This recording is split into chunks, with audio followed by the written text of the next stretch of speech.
Hello viewers, welcome to my channel. আশা করি সবাই ভালো আছেন। তো আজকে আপনাদের সামনে একটি নতুন ভিডিও নিয়ে এসেছি, যেটা হচ্ছে দুজনের মধ্যে কীভাবে শত্রুতা সৃষ্টি করতে পারবেন।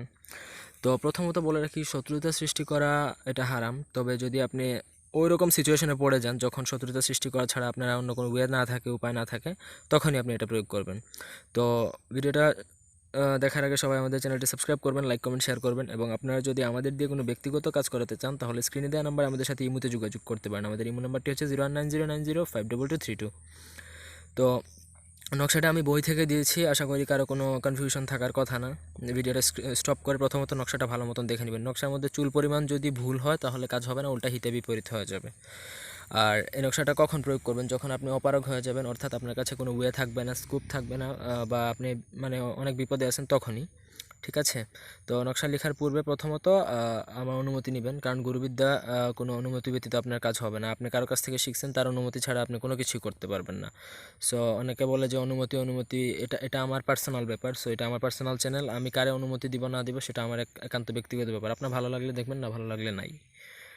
ঠিক আছে? নিয়মটা স্ক্রিনেই দেওয়া আছে, তারপরে আমি বলে দিচ্ছি একবার। এটা আপনি চন্দ্রমাস মানে আরবি মাসের 28 বা 29 তারিখে লিখবেন, আসরের পরে। ওই দিনে লিখলে ভালো হয়। তাছাড়া যদি লিখেন তাহলে শনি বা মঙ্গলবার বেস্ট। ঠিক আছে? নকশা যেভাবে আছে, নকশার প্রথমে তো আছে 3 3 6টা, নিচে 6 ঘর আর সবার নিচে একটা। ঠিক আছে? এখানে একটা লাইন আছে, ইয়া কাহারু জাল বাদশেষ, এই লাইনটা আর কি। সেটা আপনারা অনেকে কোরআন শরীফে পেতে পারেন। তো কীভাবে এটা কাজ করবে সেটা আমি বলি। ভোজপত্রের মধ্যে আপনারা লেখার চেষ্টা করবেন, যদি না পারেন সাদা কাগজে লাল কলম দিয়ে চালাবেন। তো নকশা যখন লেখা শেষ হবে, নকশার নিচে যে দুই ব্যক্তির মধ্যে ঝগড়া লাগাবেন তাদের মধ্যে লিখবেন যে অমুকের পুত্র অমুক, অমুকের পুত্র অমুকের সাথে, অথবা অমুকের পুত্র অমুক, অমুকের পুত্র অমুকের কন্যার সাথে, কন্যা অমুকের সাথে। এইভাবে আর কি, আপনি যেভাবে যার সাথে লাগাবেন তার সাথে এইভাবে লিখবেন। ছেলে হলে বাবার নাম ব্যবহার করবেন, মেয়ে হলে মায়ের নাম ব্যবহার করবেন। তারপরে নকশাটা লেখা শেষ হলে কোনো পুরাতন কবরস্থানে দাফন করে দিবেন। ব্যাস, মোয়াক্কেল চালান হয়ে যাবে তাদের নামের উপর। মোয়াক্কেলের দায়িত্ব হয়ে যাবে তাদের মধ্যে ক্যাচাল সৃষ্টি করা বা ঝগড়া সৃষ্টি করা, খুনাখুনি হয়ে যাবে, সোজা কথা। এটা প্রয়োগ করার পরে তাদের মধ্যে খুনাখুনি সৃষ্টি হয়ে যাব। হাজব্যান্ড ওয়াইফের মধ্যে সৃষ্টি করলে ডিভোর্স পর্যন্ত চলে যেতে পারে। ভাই ভাইয়ের মধ্যে সৃষ্টি করলে খুনাখুনি হবে। তবে সর্বপ্রথম কথা হচ্ছে যে এটা খারাপ উদ্দেশ্যে ব্যবহার করলে নিজের উপরে ইফেক্ট চলে আসবে। অনেক সময় মোয়াক্কেল দেখবেন যে তাদেরও কাজ করতেছে, আপনার নিজের উপরও বাস দিতেছে, এরকমই।